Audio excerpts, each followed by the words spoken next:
So we conversed, and grimly, at a distance, with my long sword between, guarding the blood, while the faint image of the lad spoke on. Now came the soul of Anticlia, dead, my mother, daughter of Autolycus, dead now, though living still when I took ship for holy Troy. Seeing this ghost I grieved, but held her off, through pang on pang of tears, till I should know the presence of Tiresias. Soon from the dark that prince of Thebes came forward, bearing a golden staff, and he addressed me: Son of Laertes and the gods of old, Odysseus, master of landways and seaways, why leave the blazing sun, O man of woe, to see the cold dead in the joyless region? Stand clear, put up your sword, let me but taste of blood, I shall speak true. At this I stepped aside, and in the scabbard let my long sword ring home to the pommel silver, as he bent down to the sombre blood.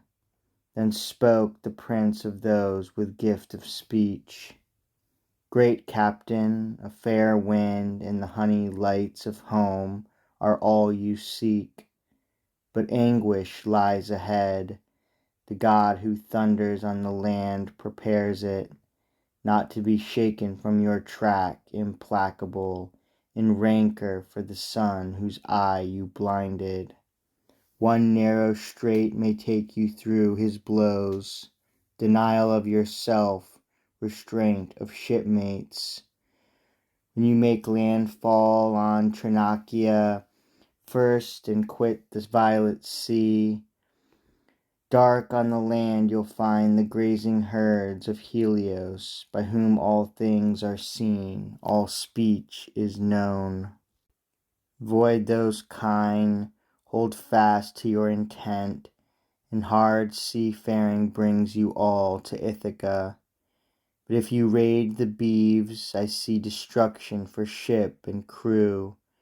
Though you survive alone, bereft of all companions, lost for years, under strange sail shall you come home, to find your own house filled with trouble, insolent men eating your livestock as they court your lady. Aye, you shall make those men atone in blood. But after you have dealt out death, in open combat or by stealth, to all the suitors, go overland on foot and take an oar, until one day you come where men have lived with meat unsalted, never known the sea, nor seen sea-going ships with crimson bows, and oars that fledge light hulls for dipping flight.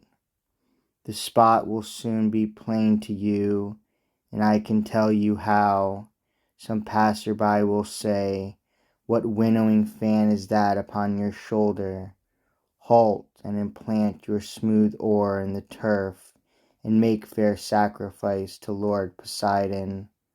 A ram, a bull, a great buck boar, turn back, and carry out pure hecatombs at home to all wide heaven's lords, the undying gods, to each in order.